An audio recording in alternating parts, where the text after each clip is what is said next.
Então, ontem eu gravei essa aula, mas o Instagram deu um bug e aí eu não consegui postar pra vocês. Então, eu vou gravar ela de novo. E agora vai dar tudo certo, porque eu tô gravando pelo celular, não tô gravando pelo Instagram. Vamos lá.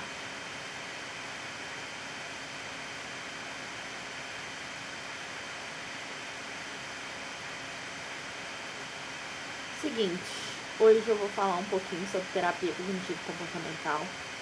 A terapia cognitivo-comportamental ela é uma abordagem da psicologia, assim como a gente tem a psicanálise, a esquizoanálise e outras abordagens.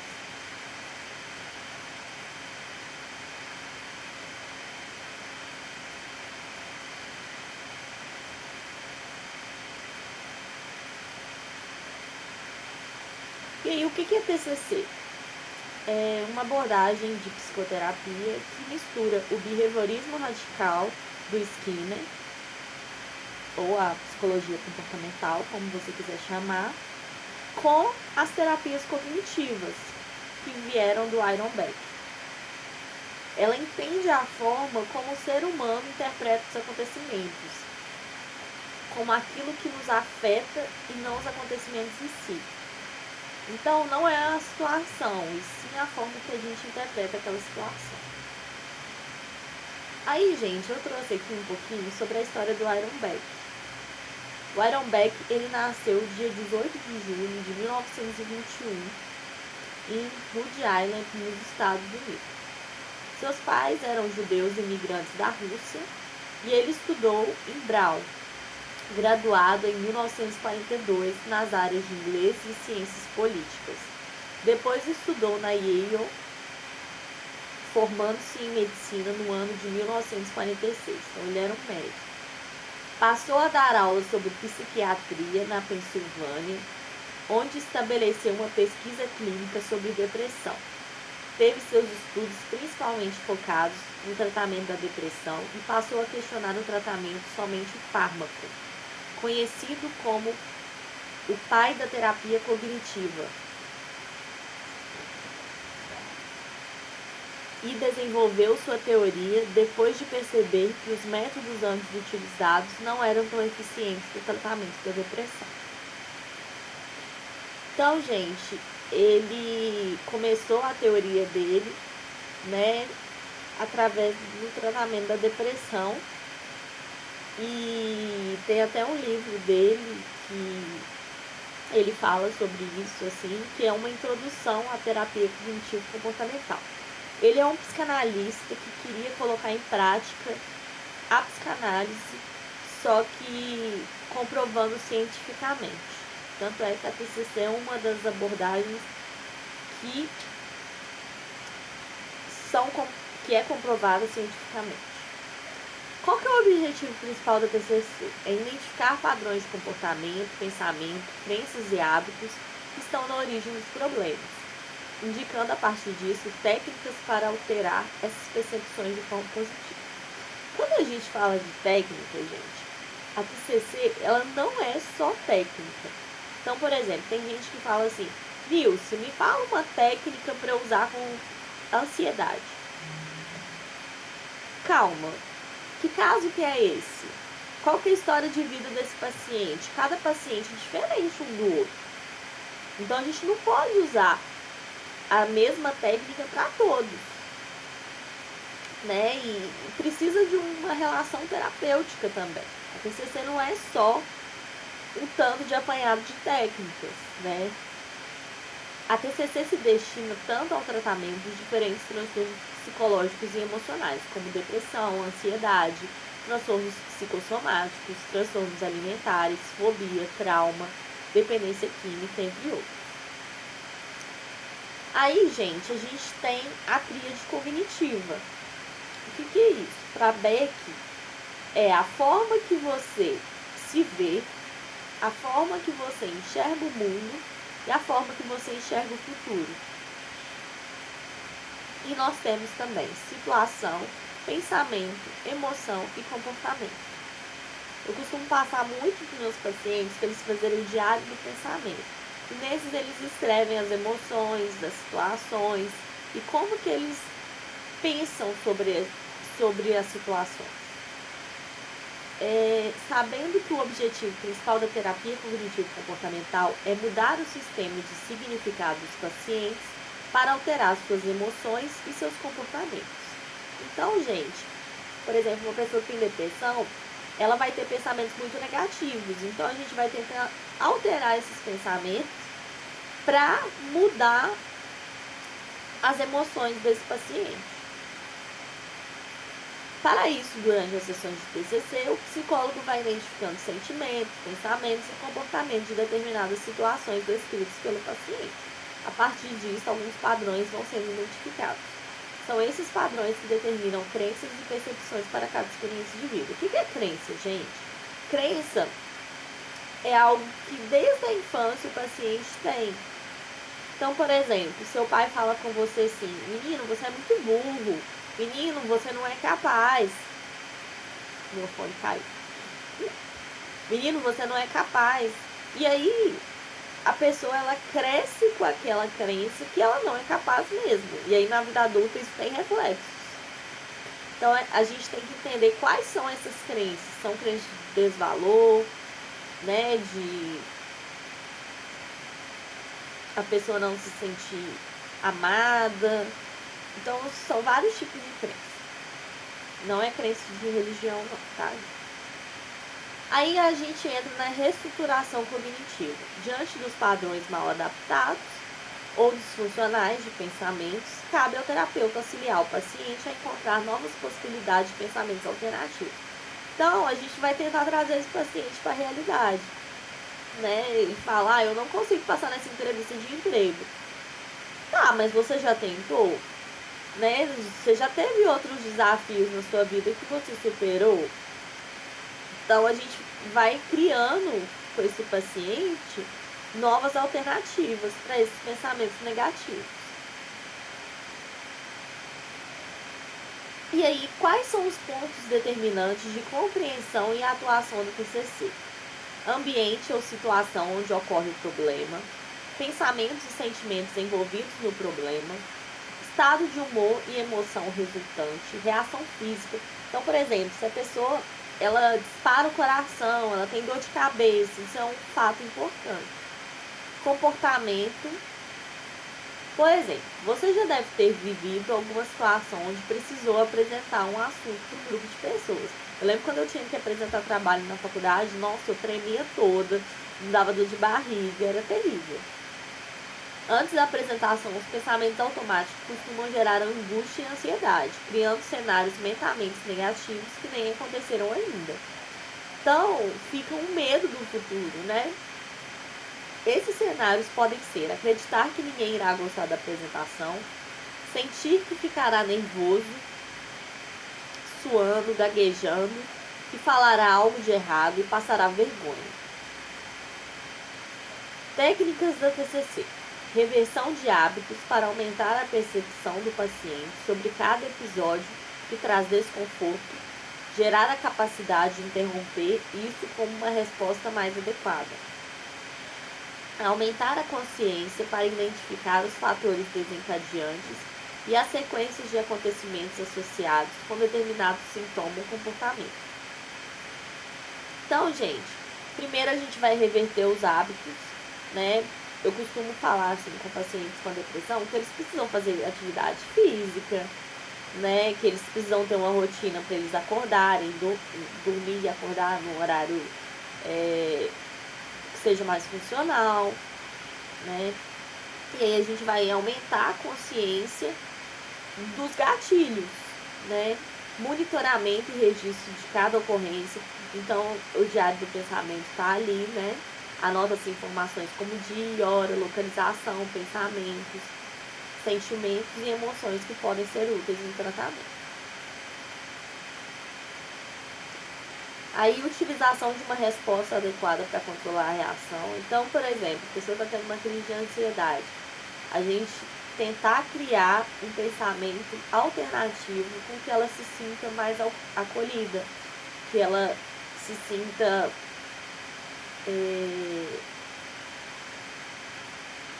como que eu digo assim, tô conseguindo lembrar a palavra.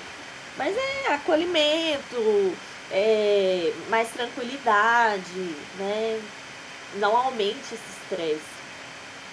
Controle do estresse, ensinando maneiras eficientes de respiração, relaxamento muscular e técnicas cognitivas para ajudar o controle da angústia. Então, eu ensino muito para os pacientes técnicas de respiração. Prevenção de recaída, ensinando o paciente a lidar com os fatores que desencadeiam situações negativas. Aqui, gente, é muito interessante, assim, que a TCC, diferente da psicanálise, que fica anos com o paciente, ela tem começo, meio e fim. Então, a gente vai ensinar para o paciente ele ser o próprio terapeuta dele. E aí, qual que é o público-alvo da TCC? A TCC é altamente recomendada para casos de depressão, transtorno obsessivo-compulsivo, que é o TOC, ansiedade, fobia social e situações que possuem como base fundamental os comportamentos, pensamentos e emoções da pessoa. E aí, gente, para ilustrar tudo isso que eu falei, para não parecer assim, né, só que eu tô na teoria, eu trouxe aqui um estudo de caso. A Ana nasceu sem complicações em seu parto. Isso é um estudo, gente, que eu peguei de um artigo científico, tá? Ela foi uma criança tímida, sempre ficava quieta, sem falar com os colegas, tendo vergonha de conversar. No colégio tinha poucos amigos e se sentia muito sozinha. Além disso, sofria bullying, chamavam-na de gorda baleia, fato que a deixava triste.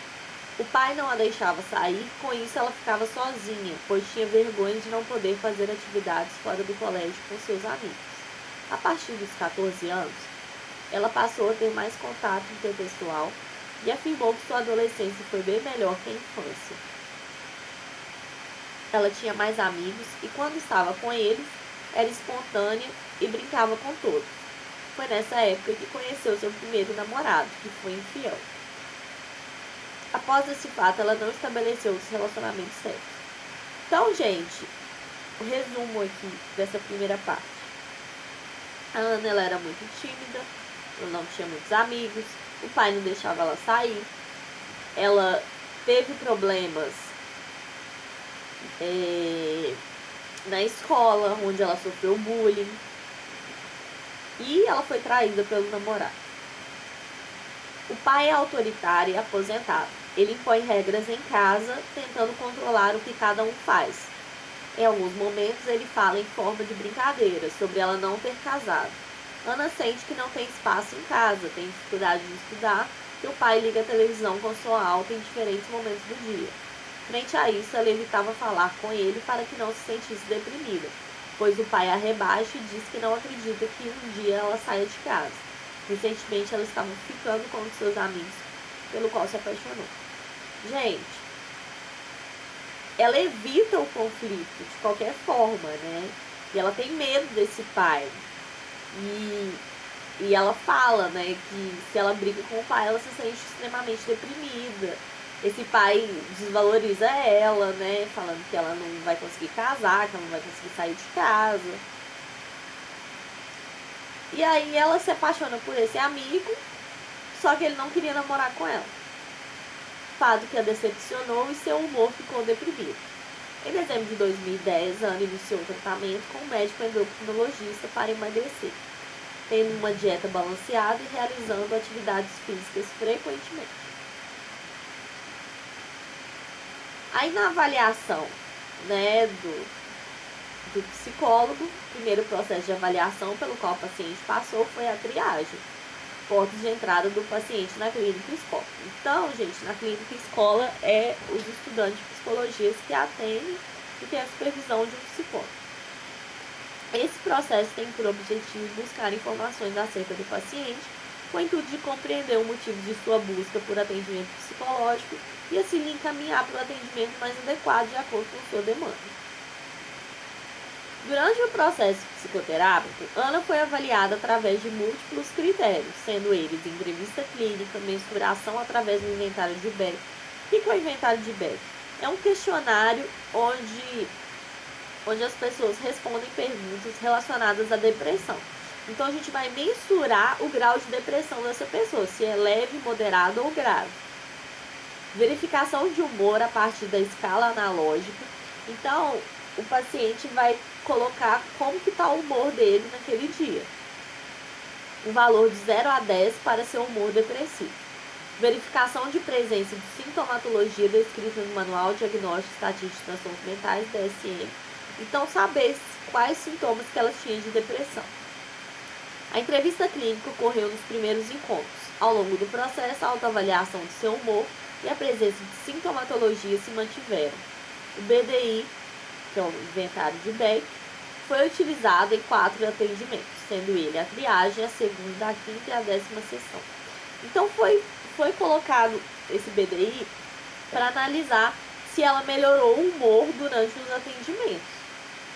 Esse instrumento, apesar de poder gerar aprendizagem em decorrência de sua reaplicação, teve por objetivo verificar a intensidade dos sintomas de uma paciente psicoeducada quanto ao objetivo do instrumento. Gente, a psicoeducação, ela é muito importante na TCC. Então, você vai explicar para o paciente sobre o transtorno dele. No caso da Ana, sobre a depressão. O que é depressão? Como lidar com ela? Você vai psicoeducar também as pessoas próximas ao paciente.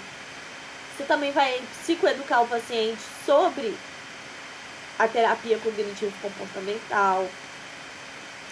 É isso. É meio que ligado à educação, assim, né? A psicoeducação é meio que didática, assim. Quanto ao objetivo do instrumento, apesar disso, no decorrer das sessões, o resultado do instrumento foi verificado através de relatos da paciente sobre sua semana e seu estado de humor atual. Descrição do tratamento e progresso do caso. No processo de triagem, Ana contou sobre sua insatisfação com seus relacionamentos interpessoais e o quanto se sentia inferior às demais pessoas. Frente a isso, ela foi encaminhada para atendimento psicoterápico e referencial cognitivo comportamental, com o intuito de ser auxiliada na identificação de suas distorções cognitivas e consequentes alterações de humor. O que é distorção cognitiva, gente? São os pensamentos automáticos e as crenças, que geralmente são disfuncionais no paciente com depressão. No presente estudo de caso, foram realizadas 20 sessões de 50 minutos de duração cada. Como eu disse, a terapia cognitivo-comportamental ela tem começo, meio e fim, então nesse caso teve só 20 sessões. Na sessão inicial, através de entrevistas, buscou-se por informações sobre os dados pessoais e a história pessoal e clínica do paciente. Para que a avaliação fosse consistente, esta ocorreu em 3 sessões, as quais permitiram a identificação do diagnóstico do transtorno depressivo maior. Gente, transtorno depressivo maior é uma depressão mais grave, tá? Mais crônica. Na segunda sessão, a terapeuta valeu-se de dados relatados por Ana para realizar a psicoeducação, utilizando exemplos para demonstrar a manifestação do transtorno, bem como formas de aplicação da técnica. Por exemplo, o relato: eu sei bastante as coisas e sou inteligente, mas se as pessoas souberem, eu vou estar sendo metida. A terapeuta questionou se todas as pessoas que sabem algo são metidas por demonstrar seu conhecimento. Ao final da sessão, como tarefa de casa e extensão da psicoeducação, foi solicitado que ela preenchesse o modelo ABC. Esse modelo tem como objetivo reforçar para a paciente a importância dos pensamentos e o quanto as crenças e os esquemas podem influenciar nas emoções. O modelo ABC, gente, nada mais é que situação, emoção, pensamento e comportamento. Aí, cada letra do modelo ABC significa algo. A letra A representa o evento causador, ou seja, algo que desencadeia a reação. A letra B representa o processamento do evento através de crenças, pensamentos e imagens. E a letra C são os comportamentos e as emoções decorrentes de forma que a situação A foi interpretada. Então, a interpretação é muito importante na TCC. A partir do preenchimento do modelo ABC, na seção 3, foi retomado o quanto emoções e pensamentos estão relacionados. Após esse encontro, a terapeuta e sua supervisora pensaram sobre a possibilidade de Ana passar a ser medicada para seu humor deprimido. Tem hora, gente, que só a sessão de terapia não é suficiente para casos de depressão, então é importante encaminhar para um psiquiatra. Tendo em vista o número de distorções e da desmotivação para suas atividades. Porém, optou-se por esperar mais uma sessão e avaliar o quanto a paciente estava respondendo ao tratamento e motivando-se para realizar as tarefas e focar na sua metacognição. Depois disso, gente, que houve, essas sessões, a paciente foi melhorando no decorrer das sessões e houve aquela parte de prevenir as recaídas. Aí a gente vai espaçando o tempo. Eu, por exemplo, fico com o paciente, sei lá, 1 ano. Aí depois eu já vou passando a sessão para de 15 dias, uma vez por mês. Porque 1 ano, o paciente já não tem mais tanta demanda. Se for uma depressão muito grave, talvez eu fique mais tempo. Isso vai de caso a caso. Outra coisa, gente. É muito importante a gente fazer uma supervisão para a gente dar conta dos casos. Porque a gente sozinha é muito difícil na clínica. Então, pensando nisso, eu estou dando supervisão tanto individual quanto em grupo. Eu já tenho 7 anos de formada e eu tenho uma especialização em TCC. Então, se vocês quiserem saber mais informação sobre isso, me mandem um direct, tá bom? O que vocês acharam da aula? Ficou alguma dúvida? Se tiver alguma dúvida, pode me mandar também, que eu respondo. Tá bom? Um abraço para vocês.